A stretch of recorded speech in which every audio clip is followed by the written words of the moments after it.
Good morning, beginning farmer friends. Today is a big day. The scrap metal is leaving. Yesterday, I was talking about getting rid of the scrap metal, and today it's going away. I just put it on Facebook Marketplace, and well, I do have a hard lesson learned. I'll share that eventually. I've got some bolt cutters. There's a little bit I want to cut up and toss in the trailer real quick before I pull it out front for it to disappear. I am ready for it to disappear. What I say when I mean I'm ready for it to disappear is that I am mentally ready for it to disappear. I need to be able to get the door shut on the back for it to be physically ready for it to disappear.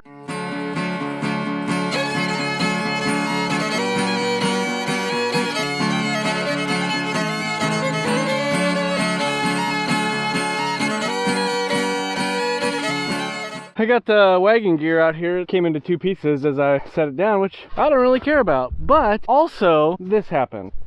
We're gonna have to go with plan B. I'm not 100% sure how well plan B will work. So I had to pull the old rolly start to get this truck started, which means I can't shut it off unless I am by a place with a charger. This day went from great to, boy, this is interesting. Really quick. I've got this chain and I've got this trailer parked in a place where I can't back up a truck and hook up to it because there's a fence right there. My plan is to hook the chain to the back of the truck, hook this chain up to that, try to pull it around a little ways, jack it up, put it on the truck, drag it around out to the front, and let the person that's buying it deal with the rest. That's how I feel about this right now. I think I've got working four-wheel drive on the truck. I guess we'll find out.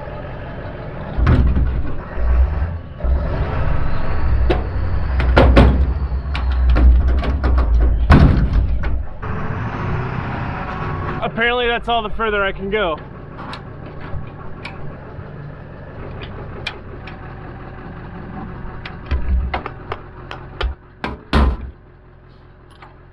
Now the question is, will it move? That tire actually has some air in it. That one does not. That one does not. That one actually has some air in it too. I don't have high hopes, I have mild hopes. Pull these fence panels out of the way. I would hate for it to get a flat tire. That was a joke.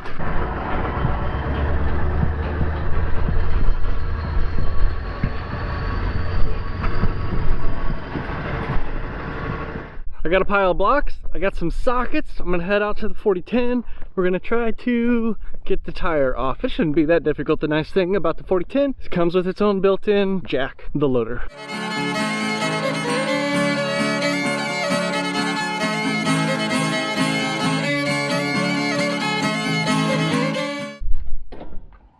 The scrap guys out there kind of packing up and cutting up and stuff like that. I'm gonna work around the house a little bit so I can be here, which means I'm gonna get a battery charged on the truck, and then I think we're gonna put together that cool chainsaw thing. You'll want to stick around for that. I'm gonna put this blade on. If you didn't watch the video from the last day I put up a video, this is a Forester blade. They call it a 9-inch saw chain grass blade, but like I said, Wrangler Star was cutting down trees with it. I've got a steel FS131. It is the bicycle handle pro trimmer, so this shouldn't have any problem handling this. Let's open it up and see what it is. It does come with a file. It just has legitimate chainsaw cutters from a chainsaw chain. They're just riveted to this plate, and it looks like you can just throw it in a vise. If I had a vise, file it up and keep using it. I am pretty excited to give this a try. Let's get it put on.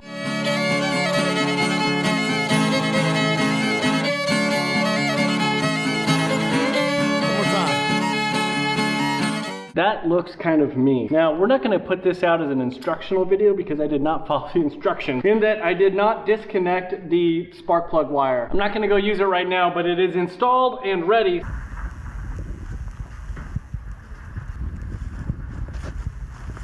Did you just see that? The trailer is gone. All the scrap metal in it is gone. For the first time in like, I don't know, 3 years, that trailer is not sitting right here, and that trailer is not even on the farm. Now, there's gonna be some other scrap. I already saw some tin up there that I meant to throw in it that I didn't get thrown in. This just feels so good.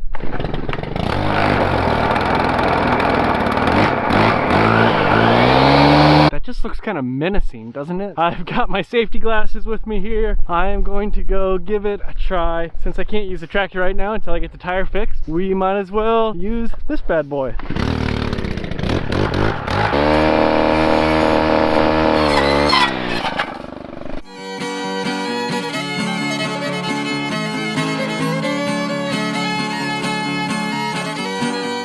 what are my initial thoughts? I have used this for about 5 minutes now. First of all, it is best to go from left to right, especially in the bigger stuff, the 2-inch size stuff, because otherwise when it breaks through, man, it just kicks. But on the flip side of that, it will pinch just like a regular chainsaw will as you cut through some of that bigger stuff and it starts to bend over on it. The other thing that I had to say about it is, like, Wrangler Star was on flat ground, not a ditch. Just going in and cutting out little pines that had grown up and not a mangled mess of brush like this. While it is amazing, it still is difficult to get through all of this stuff. It's easier than a chainsaw, I will say that. I am glad that I bought it, and I'll put a link in the description. Those are my initial thoughts. I'll set up the camera. We'll just kind of go to town here.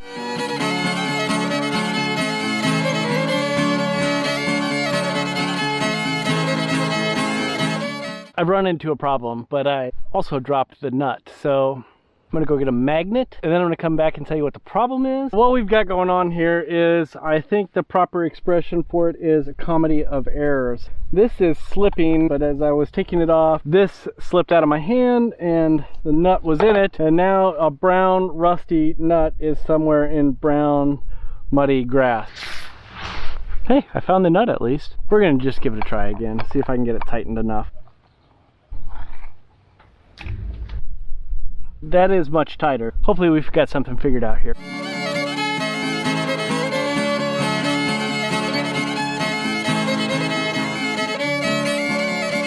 This is a mess. Let me tell you what's going on here. One, there is no way that this grass chainsaw blade company ever wants me advertising for their piece of equipment. Not because I don't think it's useful and good, but I guarantee that I'm going beyond its intended purpose with some of the stuff that I'm cutting. Honestly, the cutter teeth on it seem like they're holding up really well. It would work better in an open area. The problem that I have, if I can kind of explain everything to you, is all of this shrubbery, brushery, it is all intermingled together. And then on top of that, it is not only this stuff right here that is in here, then there is this stuff right here, which is a vine. So not only are all these nasties, let's just call them nasties, entangled together, but then there are vines just weaving through all of this. So I can cut it down as best I can. Once I get it cut, I cannot pull it out. It is all so interconnected. It will be a good project to have done. I do not like it right now. What would be nice is if I could go to my cousin, come in here with a grapple bucket and just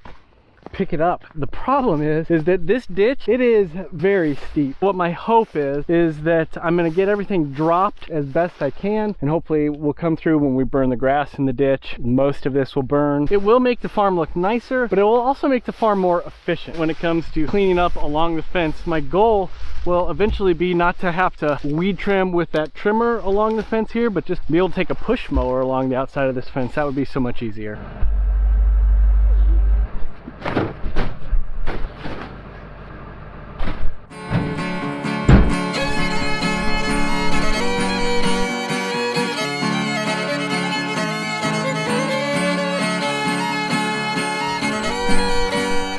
My church where I work is right across the street from the tire shop, which kind of seems like fate considering all the tires that go flat for me and all the vehicles that I break.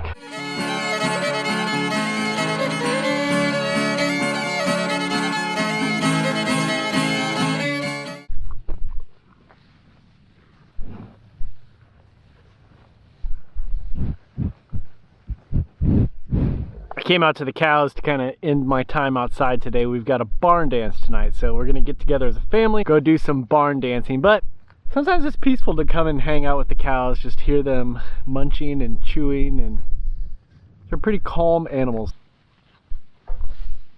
Number 24 here, and the calves behind her want to say thank you so much for watching. I want to say thank you so much for watching. If you enjoyed the video, give it a thumbs up, a like, and subscribe. Speaking of subscribers, I think we just bounced over 3,500 subscribers. That is awesome. Thank you so much for coming along for the ride and the journey. Oh, those cows. They are so awesome. Just like you. You guys are awesome.